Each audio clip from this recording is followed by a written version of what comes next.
läheb andmiseks kingad 99 krooniga.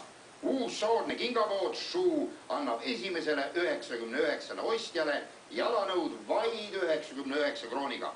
Lahing peetakse koos keskuse avamisega kell 15.00.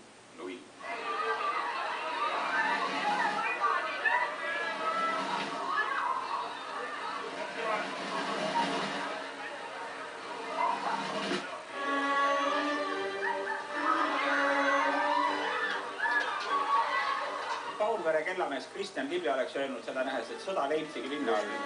Et täitsa uskumatu, et mingite 99 krooniste kingade pärast, võitleks, et inimesed käisid siiamaani palju jalu. Ma arvan küll. Et elasid aastaid, elasid nad Eesti Vabariigi õudsetes tingimustes, käisid palju, lõpuks tuli kingapood Shoe, kes 99 esimesele andis siis 99 kroonist kinga. See ei ole veel kõik, kui näiteks nendele samadele inimestele müüdaks kuskil poe avamisel WC-potte, siis avastaksid, et nad ei ole eluaeg käinud.